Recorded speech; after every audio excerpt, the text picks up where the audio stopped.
महाकाल की सवारी के दौरान अदनान ने अपने दोस्तों के साथ थूका। बाबा ने दी सरेआम सजा। चिल्लाते रह गए मौलाना, लेकिन मस्जिद का लगाया गया नंबर। महादेव की सवारी पर थूकना पड़ा भारी। पल भर में अदनान का मिट गया नामो निशान। सड़क पर आ गया खानदान। भोलेनाथ से अदनान ने मांगी माफी।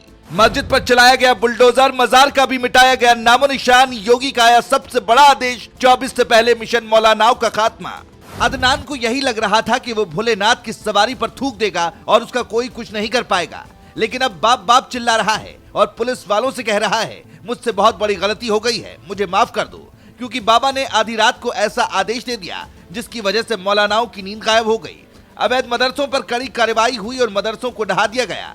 साथ ही मस्जिद और मजारों का भी नंबर लगा दिया गया। इसके बाद असदुद्दीन ओवैसी का पारा हाई हो गया और उन्होंने सीधे तौर पर यह धमकी दे डाली कि बदला लिया जाएगा। लेकिन इधर बुलडोजर वाली कार्रवाई चल रही थी कि उधर मध्य प्रदेश में मामा ने खेल कर दिया।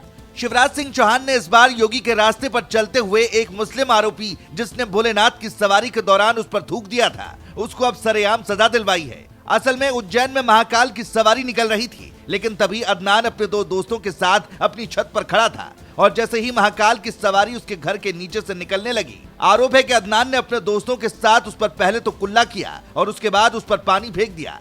लेकिन इस दौरान किसी ने उसका वीडियो अपने फोन में रिकॉर्ड कर लिया, जो बाद में सोशल मीडिया पर वायरल हो गया। बात योगी आदित्यनाथ तक भी पहुंच गई। बताया जा रहा है कि इसके बाद योगी आदित्यनाथ ने सीधे शिवराज सिंह चौहान को फोन किया और पूछ लिया कि क्या यहां से बुलडोजर भेज दूं, क्योंकि जिस तरह से महाकाल की सवारी के दौरान ऐसी गंदी हरकत की गई, योगी इस बात से बहुत ज्यादा गुस्सा हो गए और उन्होंने खुद सजा देने की ठान ली। लेकिन आखिरी वक्त में शिवराज सिंह चौहान ने उन्हें भरोसा दिया कि आरोपियों को किसी भी सूरत में बख्शा नहीं जाएगा। तुरंत वायरल हो रही वीडियो की पड़ताल की गई और पता चल गया कि कहां पर उन लड़कों ने महाकाल की सवारी पर पानी फेंका था और कुल्ला किया था। लोकेशन का पता लगते ही बुलडोजर को वहां तुरंत भेज दिया गया और इसके बाद बुलडोजर वाली कार्रवाई बिना किसी देरी के शुरू कर दी गई। देखते ही देखते बुलडोजर ने आरोपी के मकान को तोड़ दिया। जो अदनान ये सोच रहा था कि उसका कोई कुछ नहीं कर पाएगा, वो चिल्लाता रहा, माफी मांगता रहा, लेकिन उसकी कोई सुनवाई नहीं हुई।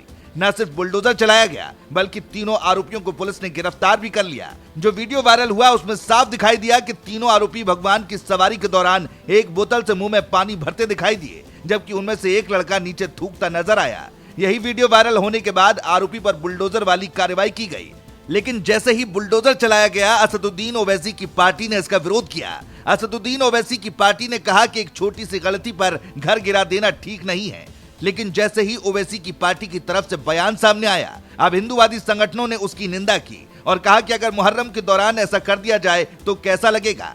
हालांकि कुल मिलाकर आरोपियों को सरेआम सजा मिली। जिस तरह की नजीर शिवराज सिंह चौहान ने पेश की है, अब दोबारा कोई भी भगवान महाकाल की सवारी के दौरान थूकने की हिम्मत नहीं कर पाएगा। प्रदेश में सावन के महीने में इसी तरह से उज्जैन और दूसरे कई हिस्सों में महादेव की सवारी निकाली जाती है। सावन के महीने में दूर दूर से लोग उज्जैन भगवान भोलेनाथ के दर्शन के लिए पहुंचते हैं। लेकिन इस तरह की घटना सामने आई तो हिंदू संगठनों ने इसका जमकर विरोध किया। आरोपी के घर को गिरा करके प्रशासन ने अच्छा किया या बुरा, इस पर आपकी राय क्या है, कमेंट में जरूर बताएं। Bureau report.